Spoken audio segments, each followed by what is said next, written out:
Bismillahirrahmanirrahim. Assalamualaikum warahmatullahi wabarakatuh. Asyhadu an la ilaha illallah wa asyhadu anna Muhammadan abduhu wa rasuluh.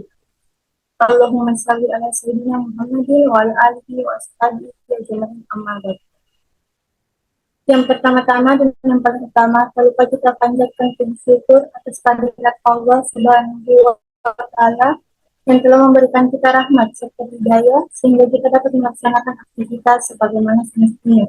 Dan insya Allah dalam keadaan sehat walafiat. Amin. Dan tak lupa pula kita haturkan salam serta salawat kepada junjungan kita Nabi besar Rasulullah Shallallahu Alaihi Wasallam yang telah membawa kita dari zaman jahiliyah ke zaman yang telah menjelang ini dan kaya akan ini sebagaimana yang kita nikmati pada saat ini. Baiklah teman-teman, pada hari ini sebelumnya itu kita melakukan perkenalan dulu, di mana kami ini adalah kelompok 3 yang mana akan membahas mengenai transaksi mata uang asing. Adapun anggota tim saya itu yang pertama saudari Disa Fitriani, saudari Hasma Fitrayanti, saudari Elvi Amira Marsida, saudari Betty Pratiwinur, saudari Nurul Mumtazah Sipajo, dan saya sendiri Andi Putratipa Parida selaku moderator dan salah satu pemateri pada hari ini. Adapun yang akan kita bahas yaitu mengenai transaksi mata uang asing. Baiklah, adapun yang akan kami bahas pada hari ini mengenai definisi transaksi mata uang asing, tujuan dan jenis-jenis mata uang asing, serta seberapa penting transaksi mata uang asing ini. Kemudian kami akan membahas mengenai study case. Ada 4 study case yang akan kami bahas, yang dimana kami akan membahas mengenai masalah serta penyelesaiannya. Yang dimana risiko ini yakni risiko fluktuasi, risiko politik dan ekonomi, risiko penipuan, dan risiko operasional. Baiklah, mungkin kita bisa beralih kepada pembahasan yang dimana akan dibahas oleh saudari Hasma Fitrayanti. Saya persilahkan. Baik, terima kasih atas kesempatan yang telah diberikan. Pembahasan pertama yakni pendahuluan. Adapun transaksi mata uang asing merujuk pada proses pertukaran atau pembelian dan penjualan mata uang suatu negara dengan mata uang negara lainnya. Ini melibatkan konversi nilai dari satu mata uang ke mata uang lainnya. Sesuai dengan nilai tukar yang berlaku, transaksi semacam ini terjadi dalam konteks perdagangan internasional, investasi luar negeri, perjalanan, atau tujuan lainnya yang melibatkan mata uang yang berbeda. Selanjutnya, tujuan. Adapun tujuan dari transaksi mata uang asing dan jenis-jenisnya, yang pertama, transaksi spot. Transaksi spot adalah kondisi di mana pembelian dan penjualan mata uang asing dilakukan secara langsung dan diselesaikan pada hari yang sama. Selanjutnya, transaksi forward. Transaksi forward dalam mata uang asing merupakan perjanjian jual beli mata uang asing dengan kurs yang telah disepakati pada saat ini untuk penyelesaian di masa depan. Kemudian yang terakhir, transaksi swap. Pertukaran dua mata uang asing dengan kurs yang berbeda pada 2 tanggal yang berbeda. Selanjutnya kita masuk pada study case. Adapun permasalahan dari penelitian ini adalah dari penggunaan kontrak menyeratkan bahwa fluktuasi nilai tukar sebagai akibat dari wabah COVID-19 mengakibatkan manajemen keuangan PT Unilever Indonesia Tbk membutuhkan kontrak forward dengan jumlah yang relatif tinggi untuk mengurangi resiko exposure transaksi. Tujuan dari penelitian ini dilakukan untuk mengkaji fenomena penggunaan kontrak forward di PT Unilever Indonesia Tbk pada kuartal 1 2020. Adapun hasil perhitungan pada tabel berikut dapat disimpulkan bahwa kontrak forward pada tahun 2020 yang dilaksanakan dengan Bank HSBC Indonesia dan Bank BNP Paribas Indonesia pada USD dan Euro telah mencapai tujuan lindung nilai yang dimaksudkan, yakni pada kontrak pertama. Dalam kontrak forward lindung nilai untuk tahun 2020, kontrak dengan Bank HSBC Indonesia dan Bank BNP Paribas Indonesia dalam denominasi dolar AS dengan Euro tidak memenuhi tujuan lindung nilai sesuai dengan tabel pada kontrak 2 hingga kontrak ke-15. Baik, itu saja penyampaian dari saya kembalikan kepada moderator. Baiklah, itulah tadi penjelasan dari saudari Hasma Fitrayanti. Kemudian selanjutnya kita akan membahas mengenai risiko fluktuasi kurs mata uang asing yang akan dibahas oleh saudari Bisa Fitriani. Saya persilahkan. Baik, selanjutnya saya akan membahas mengenai risiko fluktuasi kurs mata uang asing. Fluktuasi kurs falas adalah risiko utama dalam transaksi falas.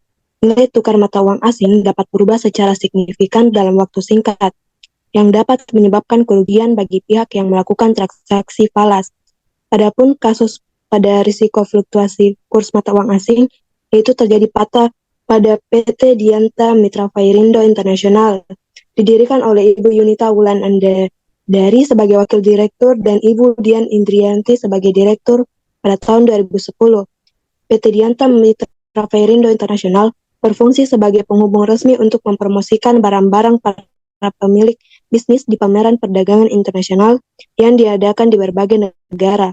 PT Dianta Mitra Fairindo Internasional menghadapi kasus transaksi mata uang asing yang signifikan dalam operasional bisnisnya, terutama dalam penjualan produk dan jasa ke luar negeri.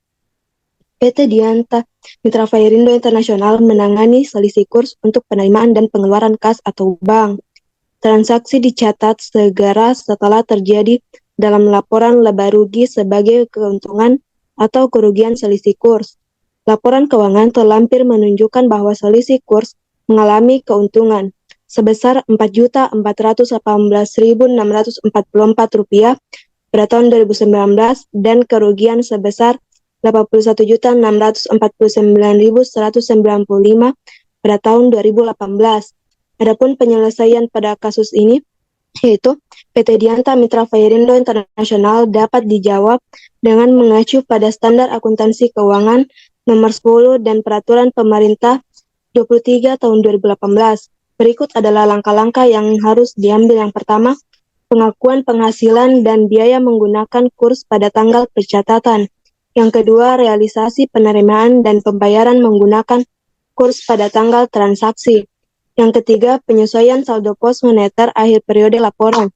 Dengan demikian, perusahaan diharapkan memperhatikan besar kecilnya selisih kurs atas transaksi-transaksi yang terjadi, dan diharapkan dapat menggunakan hedging atau lindungi nilai, yaitu untuk meminimalisirkan resiko, karena perubahan kurs bagi perusahaan mempunyai dampak potensial pada tingkat profitabilitas, arus kas bersih, dan nilai pasar perusahaan dan stabilitas sistem keuangan perusahaan. Kesimpulan pada kasus ini yaitu meskipun terdapat selisih kurs yang mengakibatkan kerugian pada tahun 2018, manajemen berhasil memanfaatkan keadaan tersebut dengan mencatat keuntungan pada tahun 2019. Pelakuan akuntansi yang dilakukan seperti pengakuan pada saat transaksi terjadi, penyesuaian saldo pos moneter, dan penggunaan kurs yang ditetapkan oleh Menteri Keuangan menunjukkan keseriusan PT Dianta Mitra Fairindo Internasional dalam memastikan keakuratan laporan keuangannya. Kebijakan akuntansi yang ditetapkan mencakup pengakuan pendapatan dan biaya berdasarkan kurs yang berlaku pada tanggal pencatatan, serta penggunaan kurs tengah Bank Indonesia pada akhir periode pelaporan. Meskipun perusahaan tidak menggunakan lindung nilai atau hedging untuk operasi valuta asing, manajemen tetap melakukan pencatatan dengan teliti, membantu proses rekonsiliasi antara pendapatan dan pajak yang disetor keseluruhan. PT Dianta Mitra Fairindo Internasional menunjukkan komitmen yang kuat terhadap ketetapan akuntansi dan kewaspadaan terhadap risiko valuta asing dalam konteks bisnis global. Itulah penjelasan dari saya kembalikan ke moderator. Baiklah, itulah tadi penjelasan mengenai risiko fluktuasi. Kemudian kita akan membahas mengenai risiko politik dan ekonomi yang akan langsung dijelaskan oleh saya sendiri. Di mana risiko politik itu merupakan suatu risiko yang timbul diakibatkan oleh instabilitas politik yang terjadi pada suatu daerah atau negara. Risiko politik ini memberikan dampak terhadap organisasi profit maupun non-profit. Pemilik organisasi ataupun perusahaan berpotensi mengalami kerugian, sehingga mereka harus menyediakan rencana cadangan seperti kas cadangan dan lainnya. Risiko politik bisa juga diartikan sebagai terjadinya gangguan politik suatu negara yang dapat mempengaruhi perekonomian negara terkait. Pernyataan oleh Wilujeng, Tanaya, dan Rajani 2022. Sebagai contohnya sendiri itu adalah McDonald Corporation, yang dimana McDonald ini adalah perusahaan multinasional yang bergerak di bidang makanan cepat saji terbesar di dunia. dan digemari oleh masyarakat umum karena kelezatan dan keefisienannya. Saat ini McDonald's telah membuka gerainya di hampir lebih dari 100 negara, termasuk Rusia dan Ukraina. Ketika perang pecah antara Rusia dan Ukraina, banyak pihak yang terkena dampaknya, termasuk para pengusaha di kedua negara tersebut. Next. McDonald Corporation ini mendapatkan beberapa risiko, mulai dari risiko politik, risiko operasional, risiko reputasional, dan risiko nilai tukar. Risiko politik dan operasional ini saling berkaitan, karena adanya ketidakstabilan politik sehingga mereka harus menutup bisnis sementara. Pada risiko reputasional, peran sangat bertentangan dengan etika dan moral masyarakat di seluruh dunia, sehingga mereka harus memberhentikan operasional mereka di kedua negara tersebut. Pada risiko nilai tukar, terjadinya penurunan nilai tukar mata uang rubel yang menyebabkan capital loss pada McDonald Corporation. Next.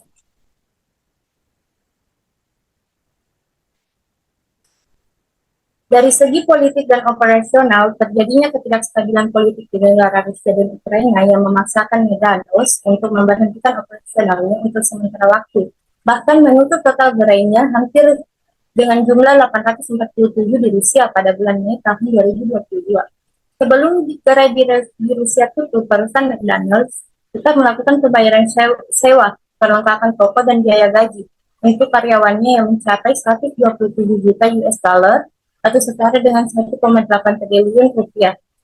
Sebelum bisnisnya diambil alihkan oleh pengusaha lokal, tidak hanya itu, McDonald's juga harus menghadapi risiko reputasional di Rusia karena adanya etika bisnis dan obligasi moral yang harus mereka pertimbangkan dari peristiwa perang ini. Citra perusahaannya akan rusak apabila mereka terus melanjutkan operasionalnya karena perang bertentangan antara aspek laba dengan aspek tanggung jawab sosial. Dari segi nilai tukar juga sangat berdampak pada McDonald Corporation maupun perusahaan internasional lainnya yang beroperasi di Rusia dan Ukraina, dikarenakan mata uang dari kedua negara tersebut menurun secara drastis sewaktu perang Rusia-Ukraina yang menimbulkan perpecahan antara kedua negara dengan adanya penurunan mata uang secara drastis. Perusahaan McDonald's mengalami capital loss pada aset-asetnya. Baiklah, itulah tadi studies mengenai risiko politik dan ekonomi. Selanjutnya kita akan membahas mengenai risiko penipuan yang akan dibawakan oleh saudari Reki Pratiwinur. Saya persilahkan. Baik, terima kasih atas kesempatan yang telah diberikan. Saya akan membahas risiko penipuan. Permasalahan yang ada dalam risiko penipuan dalam transaksi mata uang asing yaitu kasus penipuan berkedok investasi uang asing yang terjadi di Kabupaten Sidrap. Pimpinan Yayasan Ummul Khair Ahmad Lusi bin Lulusima ditangkap polisi atas kasus penipuan berkedok penggandaan uang asing. Modus yang digunakannya adalah investasi uang dalam bentuk pembelian dinar Irak dan menjanjikan keuntungan besar setelah Irak merdeka. Kasus penipuan berkedok investasi umumnya memutarkan dana investor yang sudah dihimpun untuk membayar keuntungan dan cicilan kepada investor awal. Usaha tersebut sangat tergantung pada akumulasi dana baru dan dari investor baru, bukan dari keuntungan usaha nyata. Slide selanjutnya. Penyelesaian. Terdapat 5 penyelesaian. Yang pertama yaitu ahli hukum yang ditunjuk oleh korban melakukan penyelidikan dan mengumpulkan bukti-bukti terhadap terjadinya penipuan investasi mata uang asing. Kedua, bekerja sama dengan pihak kepolisian. Ahli hukum melaporkan kasus penipuan ke pengadilan dengan melampirkan berkas bukti hasil penyelidikan. 3. Penyidik dari kepolisian juga melakukan penyelidikan dan mengumpulkan bukti tambahan untuk memperkuat laporan yang diajukan oleh korban. Keempat, jaksa penuntut umum kemudian melakukan pemeriksaan dan persidangan untuk membuktikan kesalahan terdakwa sesuai dengan tuduhan yang diajukan. Dan terakhir, hakim memeriksa berkas perkara beserta alat bukti-bukti yang diajukan oleh jaksa dan terdakwa, kemudian menjatuhkan keputusan terhadap kasus penipuan investasi tersebut. Slide selanjutnya.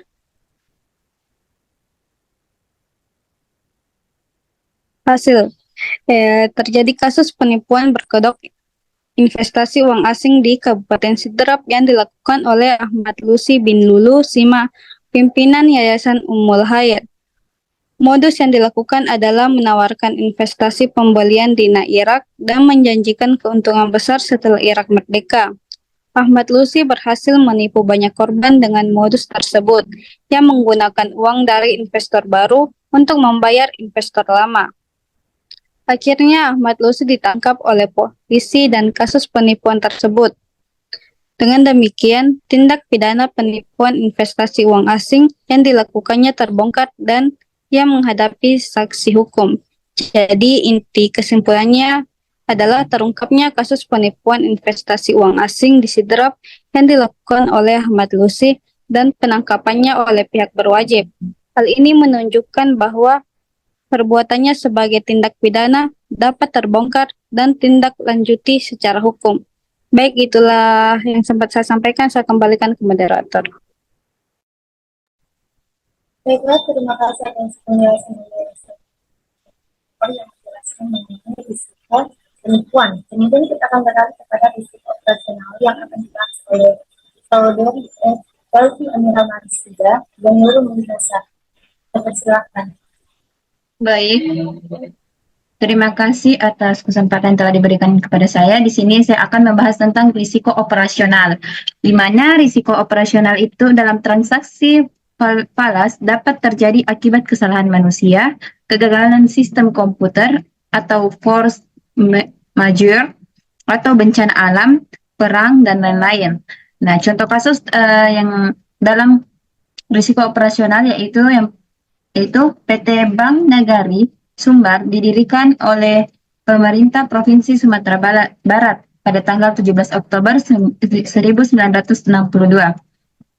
PT Bank Nagari Sumbar bertujuan khusus untuk melakukan pembantuan dan pendorongan pada pertumbuhan perekonomian dari berbagai bidang serta sebagai salah satu sumber pokok pada pendapatan daerah dalam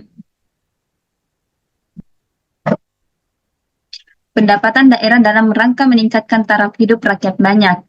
Nah, contoh kasus yang berkaitan dengan pengendalian risiko operasional yaitu unit teller pada PT BPD Sumbar, yaitu kasus pencatatan pembukuan mata uang asing pada sistem yang memiliki kesamaan dari uang secara fisik, yang disebabkan oleh kelalaian teller pada PT BPD Sumbar yang salah menginput setoran tunai yang mengakibatkan perbedaan uang secara fisik dengan pencatatan pembukuan pada sistem menjadi berbeda yang baru diketahui pada penutupan transaksi pada sore harinya, maka harus diselesaikan pada hari yang sama.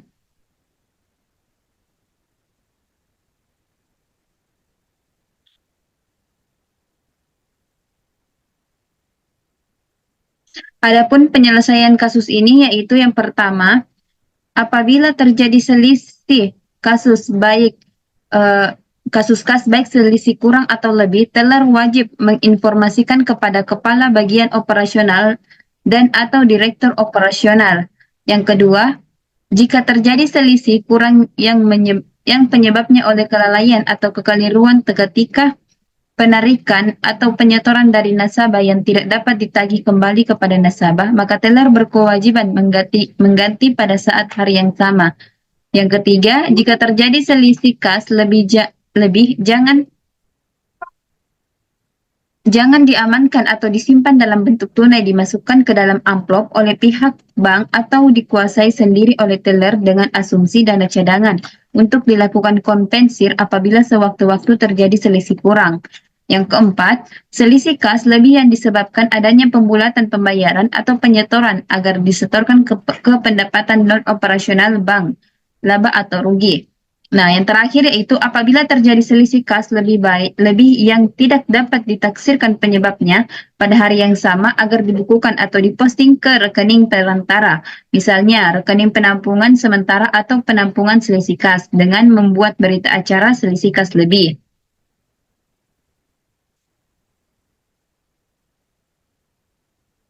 Adapun hasilnya yaitu atau kesimpulan dalam kasus tersebut yaitu sehingga dalam kasus ini penyelesaian yang dilakukan oleh teller melaporkan kepada manajer teller sehingga manajer teller memberikan solusi kepada teller mengganti dengan uang pribadi teller yang salah menginput data setoran tunai karena pada sistem tidak bisa diubah apabila sudah diinput sehingga teller mengganti uang yang kurang dengan uang pribadinya. Oleh sebab itu, manajer unit teller harus memastikan bahwa PT Bank Pembangunan Daerah Sumbar telah memiliki kebijakan dan prosedur pengendalian dan mitigasi risiko operasional yang dipatuhi dan dilaksanakan oleh unit teller agar tidak timbulnya kasus yang serupa seperti kasus yang di atas.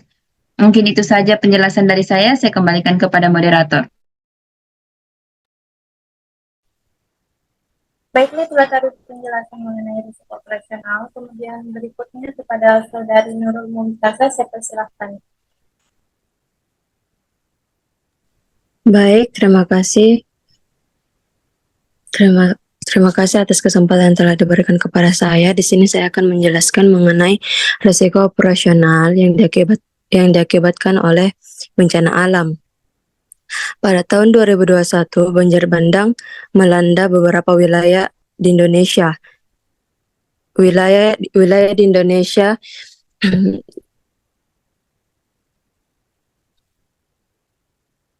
wilayah-wilayah tersebut yaitu Jawa Barat, Nusa Tenggara Timur, dan Sulawesi Tenggara yang diakibatkan oleh intensitas hujan yang tinggi. Adapun keterkaitan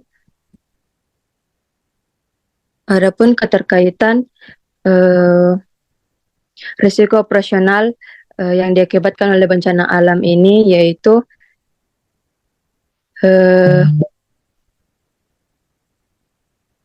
adapun keterkaitan risiko operasional mengenai yang diakibatkan oleh bencana alam, keterkaitannya mengenai transaksi mata uang asing, yaitu yang pertama investasi infrastruktur dan rekonstruksi. Setelah banjir bandang, pemerintah dan lembaga swasta mungkin melakukan investasi besar-besaran dalam rekonstruksi infrastruktur yang rusak. Hal ini dapat mempengaruhi aliran masuk investasi asing langsung FDI ke Indonesia yang dapat berdampak pada nilai mata uang asing. Yang kedua, kesenjangan antara ekspor dan impor. Banjir bandang dapat mengganggu rantai pasokan dan produksi yang dapat mengurangi volume ekspor Indonesia. Hal ini mungkin menyebabkan penurunan pendapatan dari ekspor dan meningkatkan ketergantungan pada impor untuk memenuhi kebutuhan dalam negeri yang pada gilirannya dapat mempengaruhi nilai tukar mata uang asing. Meskipun keterkaitan ini tidak langsung, dampak banjir bandang terhadap ekonomi dan stabilitas sosial dapat memiliki implikasi bagi nilai tukar mata uang asing Indonesia terhadap mata uang asing lainnya. Adapun poin-poin dari penyelesaian mengenai risiko tersebut yaitu yang pertama, pemantauan dan peringatan dini. Isi dari poin tersebut yaitu pembelian dan implementasi sistem pemantauan dan peringatan dini yang canggih untuk mendeteksi peningkatan volume air dan memperingatkan penduduk secara tepat waktu. Poin kedua yaitu edukasi dan pelatihan. Isi dari poin tersebut yaitu biaya kampanye edukasi kepada penduduk setempat tentang perilaku yang aman saat terjadi banjir dan penyediaan pelatihan darurat untuk menghadapi situasi darurat. Yang ketiga, infrastruktur perlindungan.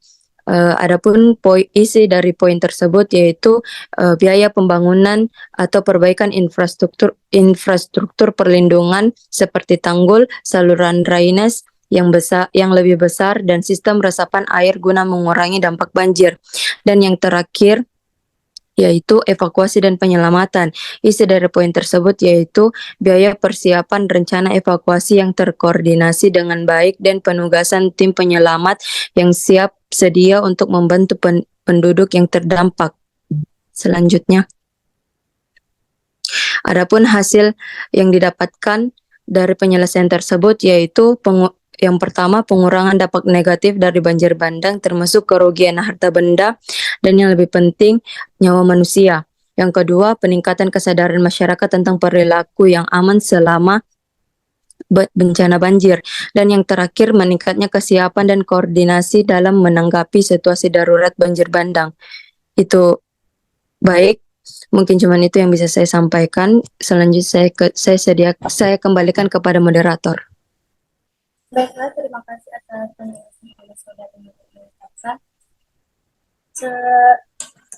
Dari penjelasan tadi oleh kelompok 3, dapat disimpulkan bahwa secara keseluruhan, transaksi mata uang asing adalah bagian penting dari perdagangan dan investasi internasional dengan pemahaman yang tepat dan manajemen risiko yang efektif.